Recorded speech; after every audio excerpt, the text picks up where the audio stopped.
Welcome to Anchored in Education Live. It's Sunday, March 29th.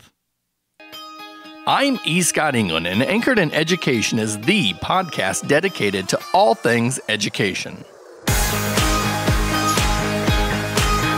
Educators across the world routinely engage in conversations surrounding fundamentals, concepts, and new ideas that improve this great profession. Sometimes we agree, other times we disagree. But at the end of the day, we are all anchored in education.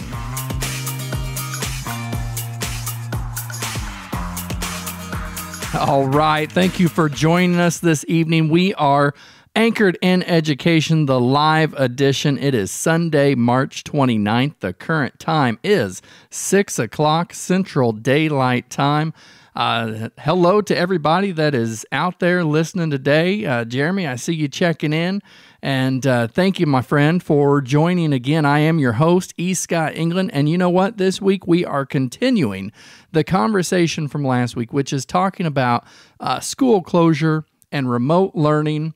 And we had a great conversation last week with the people that called in, and now some other states have received guidance, and Illinois has their guidance on remote learning. So last Sunday during Anchored Live, I reported that Kansas had closed schools for the rest of the academic year. It is now 1 week later, and now Virginia, Oklahoma, Alabama, Nebraska, New Mexico, and Vermont, they've all called off school the rest of the academic year.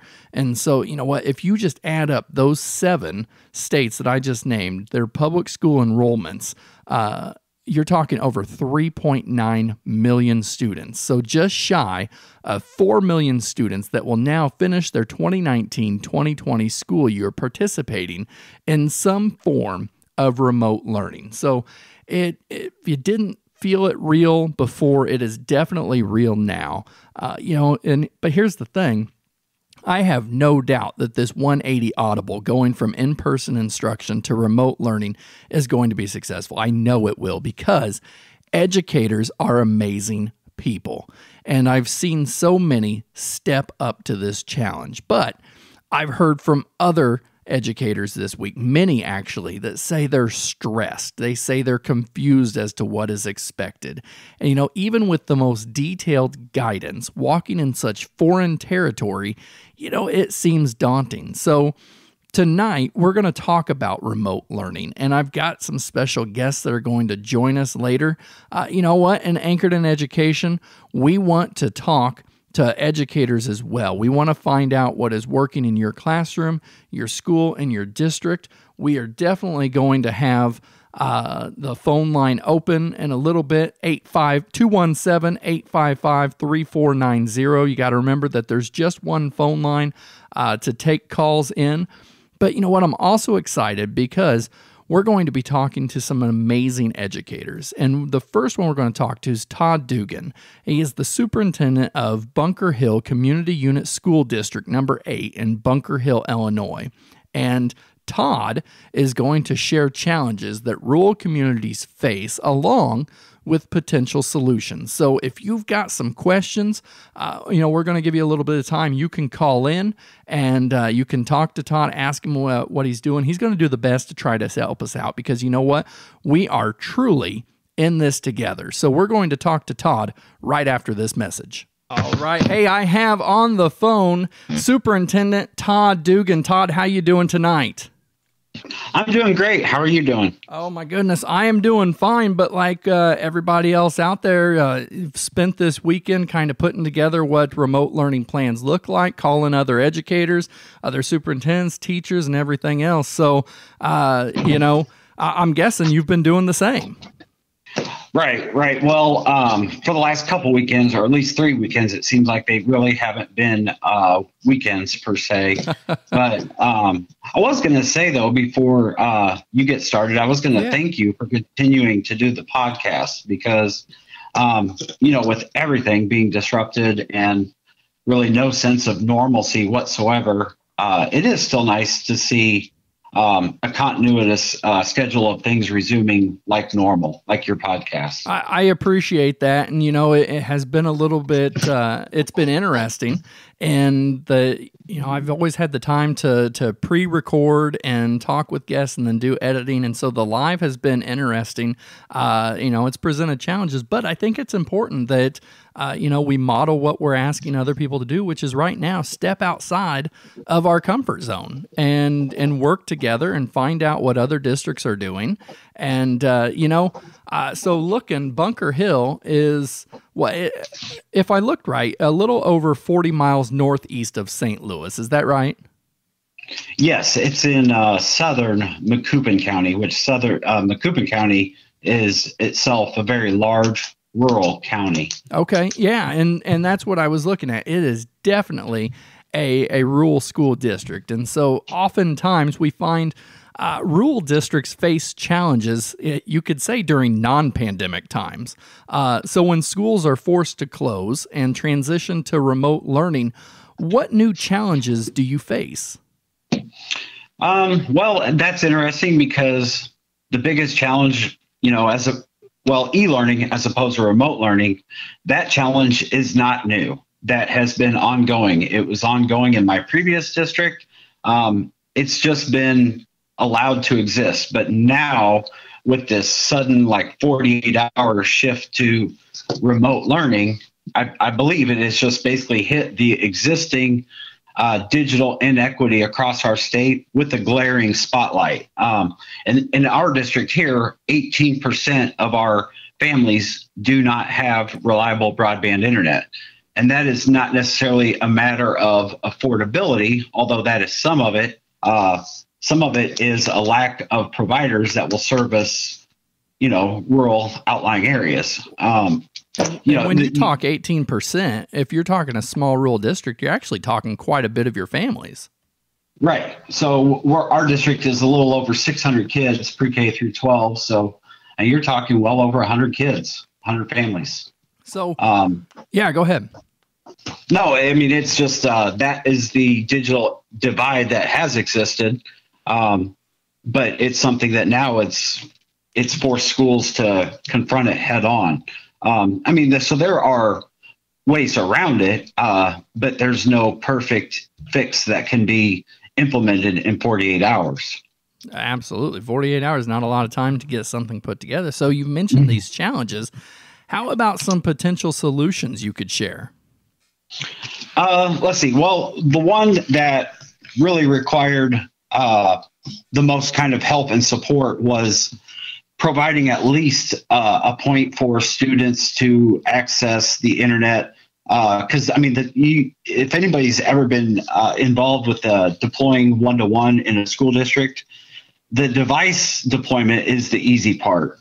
The hard part is sustaining and ensuring that the programming shifts, because otherwise all you've done is, sometimes you could make a digital divide even worse. The only difference is now you have digital inequity, but every kid has a device. For example, the programming really needs to shift.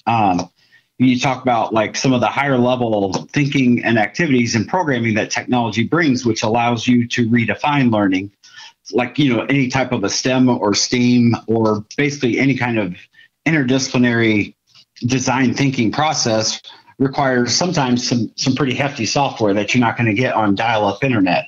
I'm thinking the CAD design softwares, right, and some of the others, which is why our district, as far as last year when e-learning plans were allowed to be submitted, our district held off because we were not ready for e-learning. Now, we did secure some homework hotspots in our town, okay, which I'm pretty proud of that, because that's not something that we could have done ourselves. And we had a very helpful partner. It's a local telecommunications company, Madison Communications, out of out of Staunton, but I think technically out of Madison County. Okay.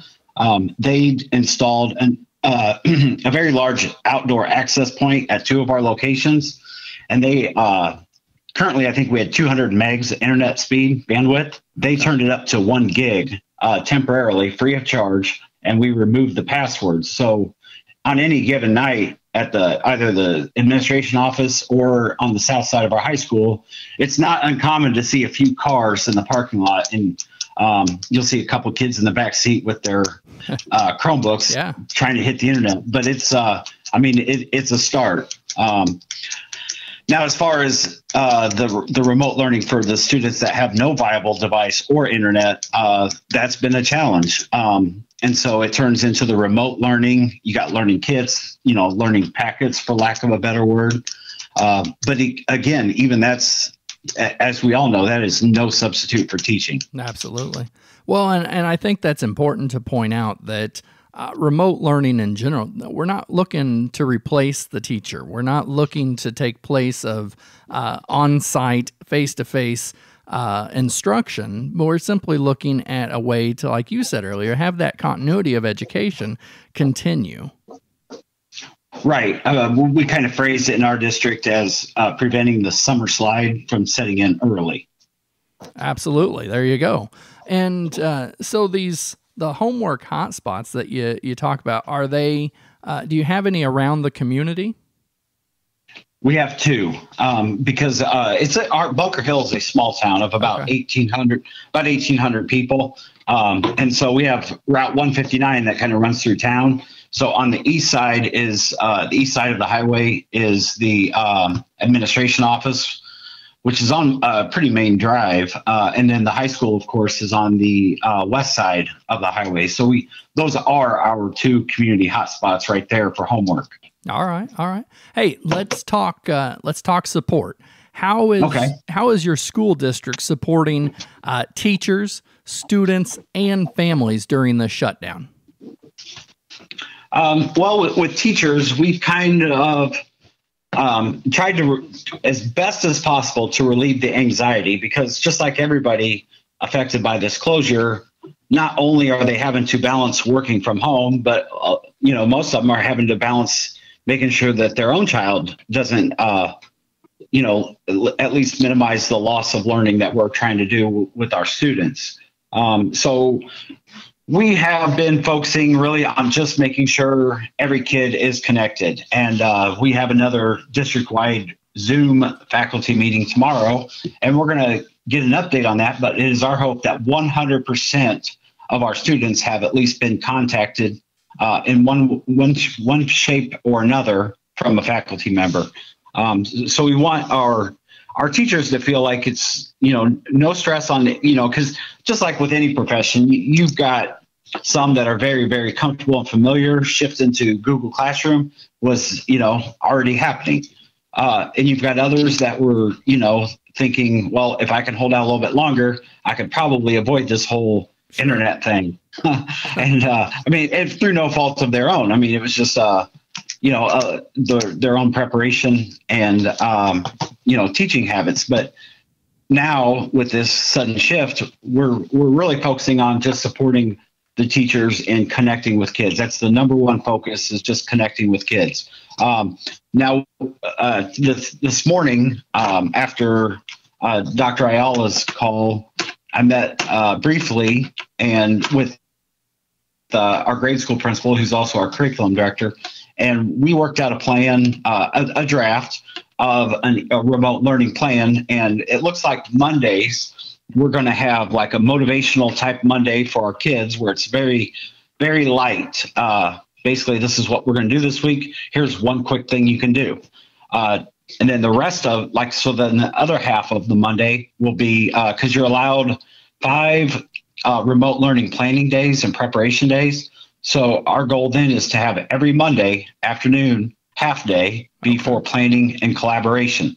And we're hoping to actually support the parents in this too, because one of the things that we saw early on were numerous contacts through parents. So let's just say you have a grade school kid, you could get a district-wide email through the student software from the superintendent's office. The principal might contact them through email for a newsletter or via text. And then you've got, like say, even at junior high level, then you might have like 5 or 6 teachers emailing the parent as well. So it's just, what we heard was, hey, we're getting overwhelmed with the nonstop emails. And so we listened. And another thing that we're doing to try to support the teachers and the parents, the families, is we worked on basically it's a document on smore.com, and it's going to be a link to Google Drive folders sorted by grade level. So it will be like a one-stop shop for the district. So you're going to click on the smore.com link, and it's going to have pre-K through 12 in one lateral column. And then you just click on your child's grade level, and that links to a Google folder that has all of the learning materials in one spot. So that's one thing we're doing too to hopefully help. As far as students being supported, that's number one right now. I mean, there's a lot of, as you know, a lot of uncertainty regarding like senior trips, proms, even graduations. And as we all know, that's tentative right now. It's on hold. But we've really been reaching out to our 12th graders, especially making sure that there's, because they have to be especially nervous. Oh, absolutely. I mean, this is for high school seniors, this is it's a milestone of being able to graduate and not just have your prom, but have your graduation and be able to, senior class trips for some. So we've got to be able to recognize that we still want to do that. Real quick, we do want to say that if anybody's got a question that they'd like to ask Todd, they can call in 217-855-3490. You can tweet to hashtag Anchored Live. And, we'll see if anybody's got a question here. But what has been one of the biggest challenges on, like, I heard you mention something about pre-K and trying to provide, a continuity of education for 3 to 5 year olds. Right. Well, and part of that too is like the district perspective.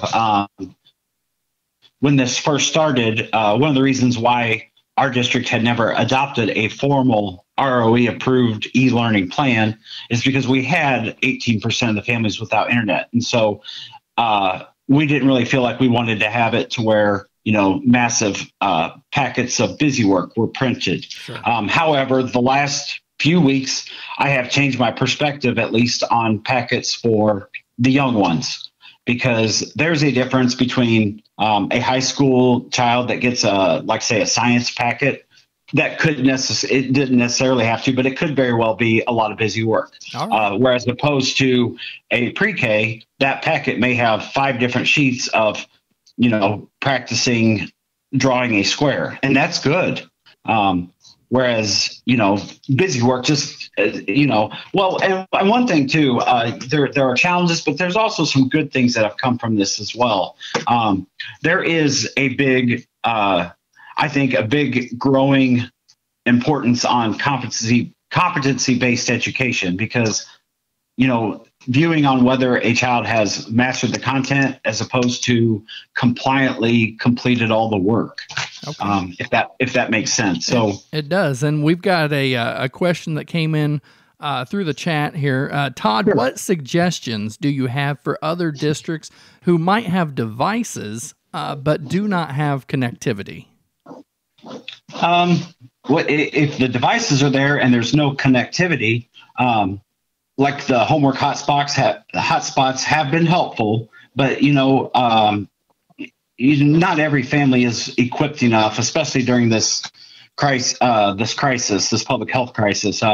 We did get it. I think it was our grade school principal got an email last week from a family that said both myself and my wife are no longer working, assuming probably restaurant or possibly a bar. Uh-huh. But regardless, both parents have all of a sudden lost their income.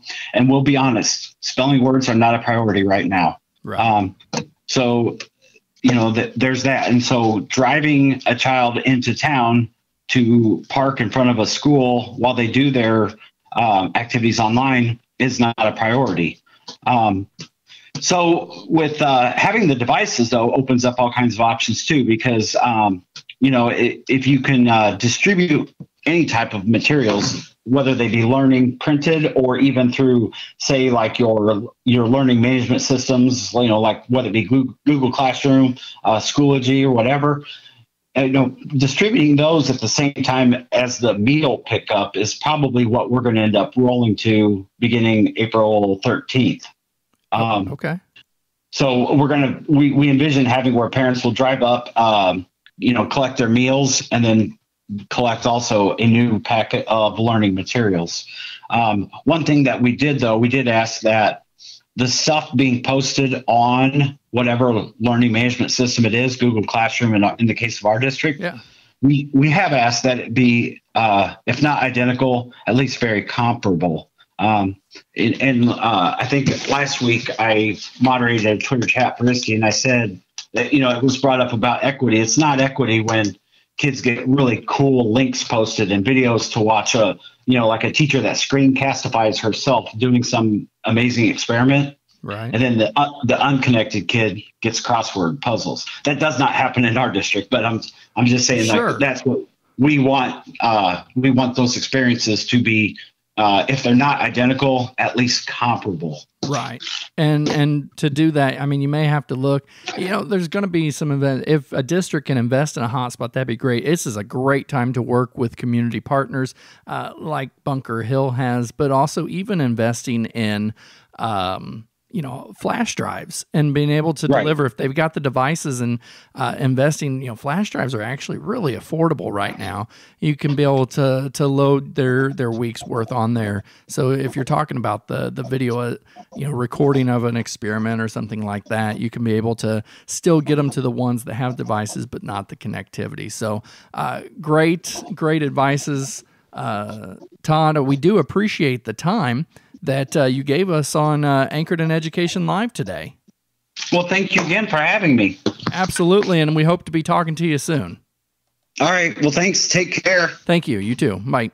I appreciate the work Todd is doing in Bunker Hill, and actually, I really especially appreciate the time he gave us tonight to talk more. If you're not already, you can follow Todd on Twitter at @TDugan, and that's DUGAN 75. Again, at @TDugan 75. The phone line is open, 217-855-3490. Remember, there is just one phone line, and but in just a moment, we are going to have a conversation with Dr. Mike Lubefeld, Superintendent of North Shore School District number 112. All right, we're back on Anchored in Education Live. I'm extremely appreciative of Flipgrid and the dedication they've given to providing tools to educators. And speaking of providing resources to educators, I've got my good friend, Dr. Mike Lubefeld, on the phone. Mike, how are you? Hey, it's great to be here, Scott. Thanks so much for calling. It's really nice to spend time with you. Appreciate the incredible work you do for all of us in education. Well, and I can say the same about you because you've been pretty instrumental from day one in Illinois. You've been a member of ISA's COVID-19 SWAT team and a member of the Remote Learning Advisory Team for the Illinois State Board of Education. And really, you've continued to be an all-around champion for approaching education with an open mind, and an innovative mindset. So thank you, sir, for all the encouragement you've given us. Well, it is absolutely an honor, a pleasure, and a privilege to work with so many of our incredible colleagues in Illinois and around the nation. Just really, really happy and proud and just excited to be able to do this. Absolutely. So it's kind of hard not to think about the book you co-authored with Nick Polyak right now, The Unlearning Leader. How can adapting the unlearning mindset help us through these unprecedented times? Well, I appreciate you asking. It's come up a couple times in conversations, and it was a real, treat to talk with you about the Unlearning Leader several episodes back. But, we talk about in the book that a leader's vision and leadership combined with specific actions will increase efficacy, engagement, inspiration, empowerment, and ultimately student learning and student success. Well, if this is not an opportunity for us to help support leadership with engagement, efficacy, inspiration, empowerment, I don't know what is. Clearly, we've got to unlearn what in-person schooling is as we enter the last 30% of the school year, more or less, and we reimagine and relearn what schooling is, especially, like you had mentioned, pretty much all around the country right now. Yeah. It pretty much is. In fact, every state but 2 right now are mandated closed by the state. Only 2 have still left it to a local decision. So, yeah, we're in a time that none of us have seen before, and we can't stick with that mindset of the only way students can learn is if they're in the classroom, because there's still, like you said, 30% of great learning opportunities out there. Oh, absolutely. No question about it. Yeah, I think the time for unlearning has never been more appropriate than it is right now. Absolutely. All right. So, Mike, you lead a school district that is in a suburban setting. In fact, I think we could say, we just had Todd Dugan. We were talking to him about his school district. You're kind of the exact opposite as far as the setting goes. So you may not experience the same challenges a rural school faces, but I'm sure you still have challenges that your district is seeing. So, what kind of challenges does a suburban district experience, and what recommendations do you have for tackling these challenges? I appreciate that, Scott. Just kind of for reference, I am superintendent of schools, North Shore School District 112 in Highland Park in Highwood, Illinois, Northeast Illinois, about 25 miles north of Chicago and 25 miles south of the Wisconsin border, to give kind of a perspective. We're on the shores of Lake Michigan. Our 4 priorities in this evolving pandemic crisis have been and continue to be the following. Feed our families and children. We have 25% of our children qualify for the federal free or reduced lunch program. So that's about 1,000 kids. And together with our food service partner, Organic Life, we've been providing food for more than 1,000 people, whether you're age 3 to 18 and no questions asked, you show up and you get to grab and go. We've been providing breakfast and lunch, and we're going to continue to do so for, as long as need be. So feeding our children, feeding our families, collaborating with local governments in the food pantry, priority 1. Priority 2 really is accounting for the extended safety, health, and welfare of all 4,000 students that we do have and the 535 staff. This pandemic and the governor's stay-at-home order and the president just extending the voluntary national stay-at-home order, this is impacting economic security of our teachers' families, economic security of our community members, mental health, anxiety, depression. There's instances of COVID-19, in the community. So our second priority is making sure that we've got provisions in place for the mental and physical safety and health that's extended for everybody. Our third priority, Scott, here is communicate clearly. We have done like a year's worth of communication in 2 weeks. We're going to continue to do so. Got a podcast, got a website, we've got the Facebook, YouTube, Twitter, email, in-person app. You know what I'm saying? You name it. Absolutely. Our fourth priority, real important, yet it's our fourth priority, is e-learning. And now I guess we can call it remote learning. Remote learning.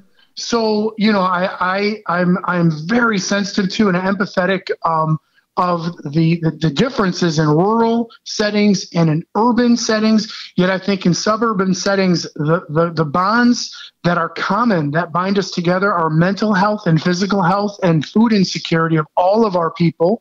I also want to say that the learning concept, when we go from in-person schools, in-ground bricks and mortar, to an extended, prolonged duration of remote learning in other people's living rooms, this is not what anybody really had envisioned or imagined. Right. This is not the e-learning of the last couple of years. So I guess, we have similar challenges, concerns, fears, things keeping us up at night. With respect to learning and connectivity, I will say that thankfully, with the generosity of some local foundations and of our school sort of contingency funds, we have been able to provide hot spots for Wi-Fi to 50 plus families that did not previously have any internet. Wow. And fortunately, we've got very solid fiber and all the infrastructure up here closer to the city. that may be easier or a benefit for us than in some of the other parts of the state. However, we also, Scott, didn't, prior to COVID-19, have devices in the hands of our 1,150 kindergarten, first, second graders. And now we have devices in the hands of all those folks. So wow. Similar to so many of our colleagues, man, we've been scrambling to get the food right, to get the delivery of stuff right, to have social distancing and all that kind of stuff. It wasn't lost on me, and it wasn't lost in the chat going on here, that as you listed out your 4 priorities, that it was Maslow before Bloom. So, we're going to get to the remote learning. That's important, but making sure that we are healthy, that we're safe, that we're well mentally, physically, emotionally, that's the most important, and that's where your focus is at. Oh my gosh, absolutely. And believe you me, even when it comes to remote learning, we had 5 unanticipated emergency days. Then we had spring break. So we're sensitive to the fact that in our community, we've got some families that have been with their kids at home for 3 weeks with very little structure. We're sensitive to that. We empathize with that. However, we want to make sure that we get it right and we follow our mental health and emotional priorities. Provide some training this week. We're going to use 4 of the remote learning training days, and we're going to unleash teacher-directed remote learning April 6th. So we're really, really deliberate and sensitive about controlling our time and making sure our teachers are supported in this incredible change to their jobs right now, and support staff as well. Sure. And, as you're talking here, you're able to give very specific dates, timelines. How important is that in the communication piece with your families? It's essential. We closed our schools with no advance notice on March 12th. Now, we had really had a sense that we were going to close them. Our hope internally as a leadership team was, if we could just get to spring break, it'll give us a week, buffer. But when we closed March 12th, Thursday night, it was abrupt. There was no warning. It was just simply the right thing to do for public health. Yeah. And then it became very clear. We had to start to communicate clearly, repeatedly, multiple venues, multiple means. And for the overwhelming majority part, our community has been unbelievably understanding, unbelievably compassionate. And it's a very, very tiny minority of people who are, impatient, but the absolute overwhelming majority understand that we operate a system. We have 4,500 people. We're, continuing the economy. We're just moving forward, and it's a lot of moving parts. It's really neat to watch too. Educators have sort of just kind of linked together and have started marching in this same direction. It's been fun. It's been exciting, stressful, yes, but fun to watch. Now, in the chat here, Mike, that someone said it was awesome that you were able to provide the hotspots, and they would love to be able to do that too, but they seem to be sold out. You have any recommendations on that? Someone had mentioned maybe Comcast or Sprint, but where did North Shore go for hotspots? Well, we thought we were going to go with Comcast, but we didn't. We applaud Comcast for lowering the price and providing lower cost, good internet and unthrottling. However, we have T-Mobile. We have a gentleman in our community, a business owner in the community who also works with T-Mobile, and he was able to help secure that for us. And that's really how we got the internet service from T-Mobile. We got some of the hotspots from a neighboring district who had bought them years ago and didn't need them. So literally, it's talk to everybody, ask questions, and see what you can do. Yeah, it was tough. It was real tough. Yeah, and that's what we were talking with Todd Dugan, that it's the time now. It's always the time, but especially now, to work with community members and community leaders, because you never know what you may find available to you, or a resource that is just out there. So, Mike, a key piece of remote learning recommendations from ISB can be found on page 14 under the heading Ongoing Staff Development. And so while we often send our teachers to workshops and we give them resources to be successful in our technology-driven world, remote learning is completely different. Can you help us understand the importance of staff development and what districts need to be doing to support all teachers? Oh my gosh. Well, understand that you got to go Maslow before Bloom, excuse me. I'll talk about Zoom in a moment. Yeah, we've done a lot of Zooming. That was a slip. You've got to go Maslow before Bloom for the kids and for the family, but you also have to do it for your teachers and for your educational support staff. Understand that these dedicated, devoted folks are just chomping at the bit to re-engage with the kids. They were sent home unexpectedly. They want to get back to their routines. So I'll give you an example of what we're doing in North Shore School District 112 this week for professional development, and then I'll be glad to speak more broadly. Would that be okay, Scott? Yeah, go for it. So starting tomorrow, literally Monday, we're doing drop-in virtual meeting trainings using Zoom on how to use Zoom. I'm actually hosting a couple Zoom for beginners to talk about Zoom etiquette, using some of the Zoom for teachers that's been shared on Twitter. Turn the mic off if you're not talking. Oh, gosh. Yeah. Mute yourself. Teach people how to do a virtual background. We also have Imagine Learning is, just one of the providers we've worked with. We've expanded its access for mathematics and pre-K2 and grades 3-8. So we're having drop-in training for kindergarten teachers, drop-in training for special ed teachers who've got math goals, dual language. So what we're doing is we're segmenting the training based upon the needs and everything. We developed some of this with our teachers union and with a team of teachers who have helped us conceptualize what remote learning will be. We've got Zoom, we've got special ed, we've got content, we've got a learning management system called Otis that I'm sure many of your listeners and readers have heard of. Otis was actually co-founded by one of our former teachers and our community members, so we're blessed to have people in the community who can help us. We're doing special breakouts for psychologists, social workers, speech pathologists. We understand that we have music teachers and art teachers and physical education teachers that really want to talk through some of their ideas and their challenges. We're talking with our nurses. We've got paraprofessional training, Seesaw. So my long answer is all that. My short answer is, remember, we've got teachers. We also have an abundance, even in the smallest of districts, of educational support staff who want to be part of all this. And let me tell you, we don't need professional development on how to use a telephone, but we do need professional development in many cases on how to use an interactive web conferencing system to provide facilitation of learning in someone else's living room. So it's kind of like, e-learning was for up to 5 emergency days. You can have, 8 hours or whatever, the school day is, get it all done, and it could work. And in some districts, you know what, Scott, that's going to work during remote learning, and that's awesome.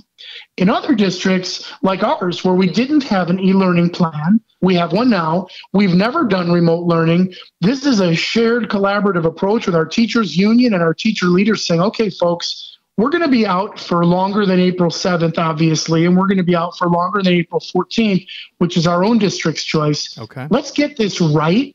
Let's really make meaningful social and emotional connections. Let's make really meaningful learning connections. Let's realize we have IEPs, we have 504 plans. Let's also realize we don't know anything or everything. We're going to do 4 days of teaching, and one day we're going to take a deep breath and do some planning and reevaluating.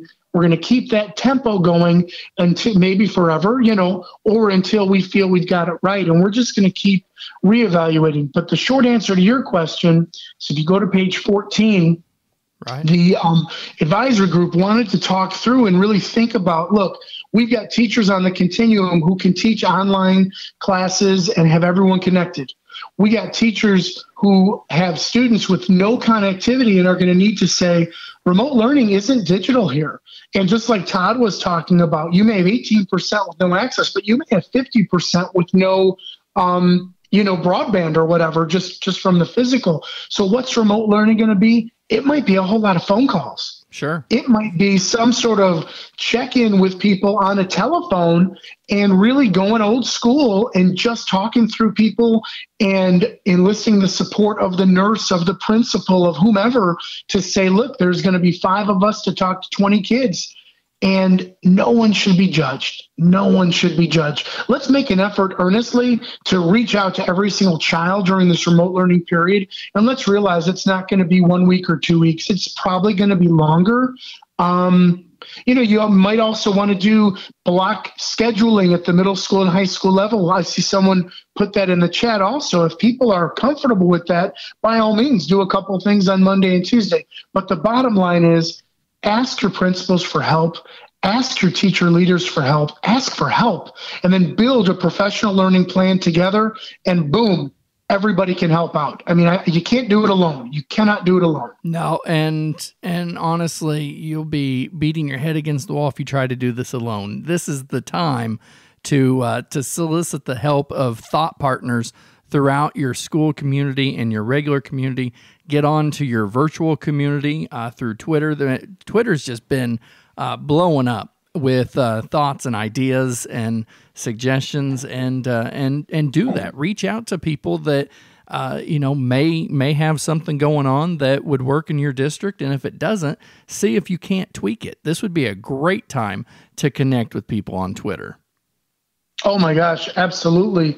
I think Iowa Ed Chat tonight, to give a shout out to our friends across the Mississippi, they're doing a chat, IA Ed Chat, this evening, 8 o'clock Central, on remote learning. And there's been our friend Matt Miller in Ohio was doing a chat the other day on remote learning. I'm learning a ton. I'm trying to consume it so I can share it with my leaders. And I'm real proud of our teachers here who are saying, look, let's do this. Let's figure this out. Let's get it together. But I'll tell you, professional learning is, we've never done this before in probably 90% of our school districts, not only in Illinois, but everywhere. Let's take a deep breath.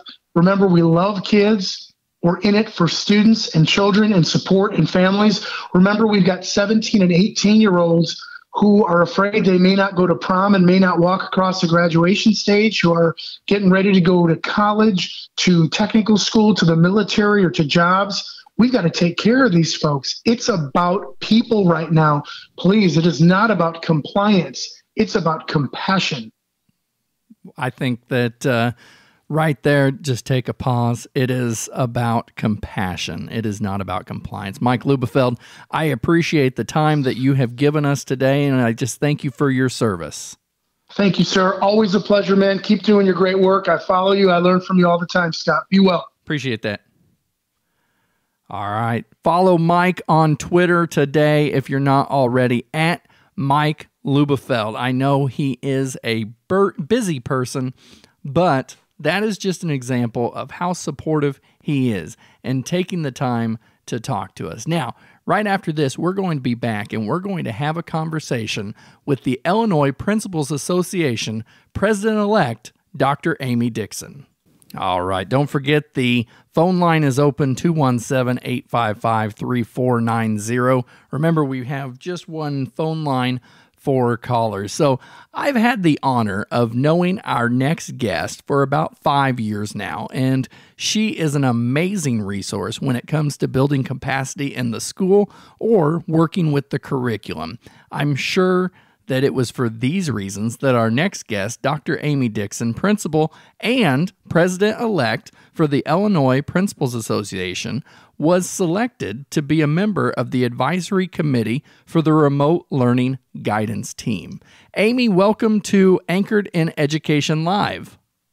Thank you, Dr. England, for having me, and thank you for your continual leadership, not only to myself, but all of us in the state of Illinois. We appreciate you. Oh, well, thank you very much for that. So let's get into this, because the talk of the state in Illinois, and I'm sure, because we go beyond the borders here, Anchored in Education, and, I'm sure other states are looking at the guidance document that came out. So you weren't the southernmost member of the Remote Learning Advisory Committee, but you were close. The 60-plus member advisory panel was made up of educators from all over the state. So I'm hoping maybe you can share kind of the premise of the guidance document and how voices were heard from all regions and settings. Sure. I just to start with, I feel like ISB did a great job of selecting a diverse group of educators. We had representatives from the IFT, the IEA, the IASA, IPA. We had parent representatives. We had special education, ELL, and we even had some great students that were a part of the committee. So it truly was a great representation. You know, it's a tall task when you're trying to give guidance to the 852 school districts. And a lot of our work was divided into subgroups by grade spans. But to get started, the entire committee, we came together and we agreed early on that because of the great diversity in the state of Illinois, that we did need a lot of local control. And we also agreed early on that it was very evident that the number one thing that we had to consider right now is the health and safety of our students. And I feel like the last guest did a great job of talking about that. But we really do.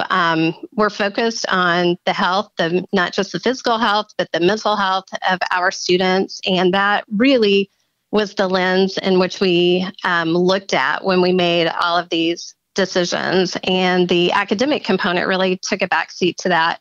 And we're just certainly grateful that Dr. Ayala and ISB supported this approach in giving not only local control to districts, but the ability to be creative and decide how best to serve our students, because we know we've got wonderful educators and they love kids and they love the families and they serve them well. And so this is really, it's a sad time. It's an uneasy time, but it's also just a kind of an exciting time in the fact that we can take that local control and do what we know is best for our kids. And I'm just grateful for that opportunity. Absolutely. And, on the academic piece, I mean, the guidance document covered that, but there, like you said, there was a big portion in there that talked about, making sure that we've got proper dieting and hygiene and everything. So, I mean, you could feel that the focus was on making sure students were taken care of before we got into that academic side. Am I looking at that right? You're exactly right, and that's kind of refreshing to get to really have the autonomy to do what's best for our kids first and meet them where they're at currently before we move into the academics. And I'm interested about the students that were on the committee. I mean, were they involved with the whole process and all components? Yeah, they really were. So Marcus Beeland was our high school representative through the IPA. And so he had a student on his committee and really gave a lot of shout out to the voice of the student. And they said that our students really articulated themselves very well. And like you talked about earlier, there's just a lot going on with them emotionally right now, even if their safety is okay and their health is currently healthy. And they're just going through a lot of emotions because it's such an unnatural time for them that they've never experienced. And so I think it was great that that voice was always at the forefront to remind us of where the students are coming from. Absolutely. All right, let's get into a little bit about your setting in your district. So you're a pre-K through 12 rural district. And so what kind of challenges have you faced so far in this shutdown, and what challenges still exist as you make the transition into remote learning? So right out of the gate, I think the biggest challenge was the fact that we had never experienced anything like this. So everyone, our students, our staff, and our parents, they were all uncertain of what the expectations were of them. And with uncertainty brings a lot of undue, unfortunate stress and confusion and some anxiety.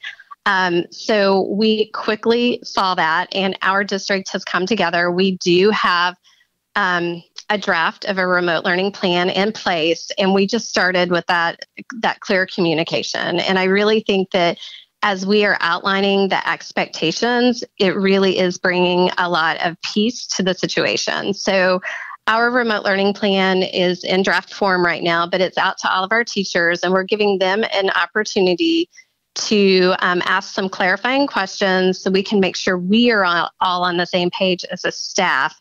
And then we hope to share that document this week with our students and our parents. And really, the more communication we can have, just the easier we are able to just calm everyone. As you know, as an instructional leader for all of us, as the leaders, we really do have to be the calm in the storm. And really, the clear communication is really what's helped us at this point. As far as our current challenge now, I think ISB said today that 80% of districts are reporting that they're needing to provide a combination of both digital and non-digital learning opportunities. And like your first guest said today, unfortunately, in the area in which we live, even if we were able to provide hotspots and such, the infrastructure is just not here for some parts of our community. So our students, some of them really don't need complete remote online or complete learning packets, but they need a combination of both. They have maybe spotty internet so they can get some things. So we're really trying to work through that. And because of social distancing, we did have some spots where students used to be able to go to get some connectivity. And of course, that can't occur right now. So that's one of the issues we're currently working through. And I think the other concern that we're really concerned about addressing appropriately is our students with IEPs and just trying to meet their needs, and those at-risk students that don't typically maybe have the supports or maybe the maturity to engage in academics independently. So we're really trying to be creative in ways that we can reach those population of students, and that's just a huge concern of ours right now. So we've done a lot of the options that you've talked about earlier. We've used, some bus routes to connect with kids. We've done some home visits. We've done some learning packets through the lunch drop-off, used our school social worker, reaching out to our school resource officers. So we're trying to be creative, but I think that those two issues of just trying to jump through those two hurdles are our biggest concern right now, along with the professional development needs that our teachers have. Well, and I don't know what your in-draft plan looks like. I also have an in-draft plan of remote learning for my district, but we made sure to add a little caveat, I guess, at the end that says that remote learning will be continuously monitored and revised as we go, because we may find what we think works doesn't work, and what we think would never work actually would work. So, this can't be a set in stone kind of plan. We've got to adjust on the fly as we go. Absolutely. Everyone is going to have to be flexible in this situation as we move forward. Yeah. So, Amy, on top of everything else you've got going on, you're also the president-elect of the IPA, the Illinois Principals Association. So I've got to ask, what kind of recommendations can you give to other building leaders as to not only how to best navigate this shutdown, but how to best support teachers and staff? And I've got to share that one of my principals sent me a picture of one of her shirts that she just got that says, "Never underestimate a principal who survived the coronavirus 2020." So, shout out to principals there, because I know that, as teachers get questions, support staff gets questions, they're going to the principals. And of course, then you've got superintendents that are saying, I think, we got to do this. So you're being pulled in all kinds of different ways. So how about recommendations for other building leaders? Well, the good news in all of this, Scott, is no one has done this before. So I certainly don't think the bar is set incredibly high. I think you're going to be just fine. And I think we have to take care of ourselves first and find these little pockets of time to slow down and reconnect with our families, because I know the other night my husband finally just said, "You're done for the night." Like, it's time to be with our family. In all seriousness, I don't think you can show enough love and empathy for your kids right now. Yes. We feel that remaining, connected with our students and caring first about their health and safety, truly has to be a top priority, but not just in theory or not just written on a piece of paper, but in our daily actions. And Dr. Leahy, our executive director of IPA, and Dr. Krause, our current president, has done a great job of stressing that from the association as well. And more specifically, I just feel like as school leaders, now's the time to set the example for our staff. And like I said earlier, we have to be the calm element in the current storm, no matter how we're feeling on the inside. We have to lean on each other in order to get through this. And I feel that, another key piece of this as a school leader is we have to include all of our staff. So in the checking in on students. So one thing that our superintendent did last week, which I greatly appreciate, was he involved all of our support staff and our certified staff in calling and doing a calling blitz. And we called every student and we checked on them and their family. And it wasn't anything to do with academics. It was truly a personal contact of how are you? Do you know about our lunches? Do you know where to access them? How to access them? And what can we do for you? Is there anything you're needing right now? And some of the things that they said they needed may have sounded off the wall, but we took all of them down. And we are just trying this week to support them and meet them where they're at. It's also, like I said earlier, just a time of freedom, though, for us to be able to be innovative with some of our ideas and our practices. Yeah. And I think we've all wanted to do that at times. And one of our administrators on our team was talking about his son measuring in his treehouse, and another about measurements and cooking. And I think one of the things the guidance document tried to do was just allow people to realize that this time doesn't have to be a mirror of a traditional classroom, but really allows flexibility and learning options and choices that could be, student driven and their interests. Of course, it needs to be guided by the teacher. But we just want to do some projects and some things that hopefully will not be stressful to parents. We know we don't need to add more stress to them. Many of them in our community are being negatively affected by this. And so it will be difficult to find that balance. And like you said, we're going to have to be flexible. But really a great time to challenge our awesome students to show off those skills that we've taught them this year in a very practical way or through life application.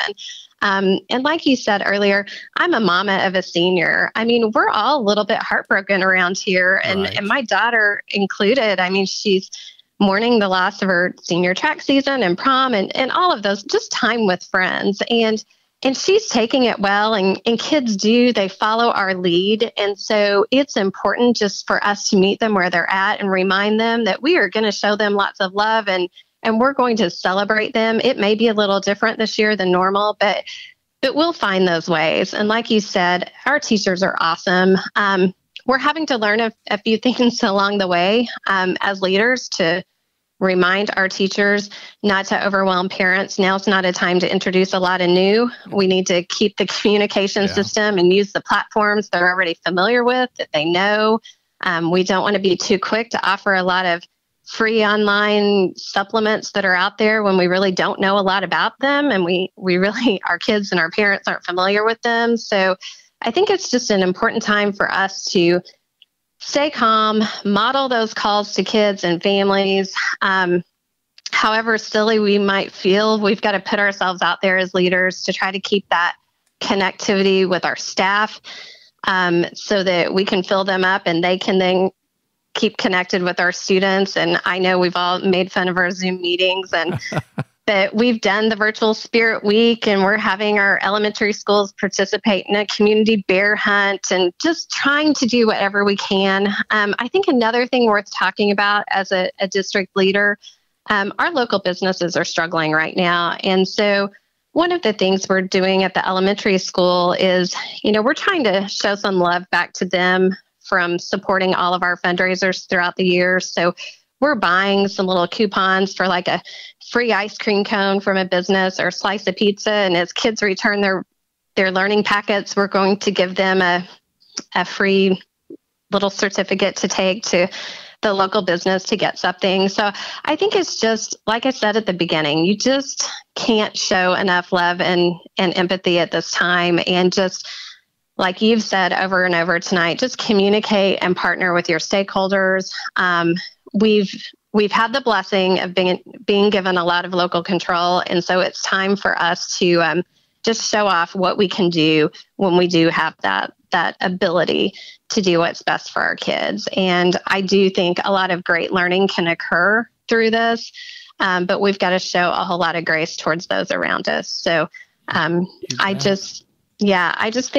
think as educational leaders, everyone's going to do a great job. I think everyone just needs to take a deep breath and remember to take care of themselves along the way. And I love the calling blitz. We also did one last week, and we said, what else do you need? And we had a family that said, we really have everything, but we just realized that we're low on baby wipes. They've got a newborn, and yes. our staff went out and got that for them and took it out to their house. I mean, that's what we're saying. That's what we need to do. Absolutely. We'll get to the other stuff. And I love the cooking connection. I've got an 8-year-old that has done a lot of her curriculum work through cooking. In fact, there's chocolate chip cookies that was part of yesterday's activity. And then you do have to put yourself out there and, do something that may be quirky and, silly to get people motivated. In fact, I think that what we ought to do is just have on Twitter, let's blow Twitter up, the hashtag Dixon Dance Off. And Amy Dixon. Okay. Amy Dixon's just challenged everybody out there to show off those dance skills, because in the guidance document, that was one of the physical activities. It was dancing, sweeping floors, walking. So hashtag Dixon Dance Off. Show us your dance moves. And we're all in this together. We've said it over and over, but Amy, I appreciate your service, not only to your district and your community, but to the Illinois Principals Association, to the Illinois State Board of Education for the work you've done there, and for doing all of that and still taking the time to talk to us tonight on Anchored in Education. Thanks, Dr. England. Good luck this week. Yes, you too. Thank you. All right, so that wraps up Anchored in Education Live on March 29th. A huge shout out to Todd Dugan, Mike Lubefeld, and Amy Dixon, 3 amazing leaders who have provided unique perspectives of what's going on in their districts. And, you can connect with all of them. You can follow Amy on Twitter at Dr. Amy Dixon. And, when Anchored in Education returns to regular programming, we're going to have to get Amy back on to talk more about leading in rural districts. She's really a great resource for all of us. I appreciate all of my listeners. We will get the archive of this up. It will be available through the Anchored in Education podcast. You can download it through whichever platform you are on. Thank you for everybody that's in the chat tonight that participated, asked questions. And just remember, it's about taking care of yourself and your students and your families and your communities first. We'll get all of the other stuff, but let's just make sure everybody is taken care of. So with that, I'm going to sign off. And remember, at the end of the day, we are all anchored in education.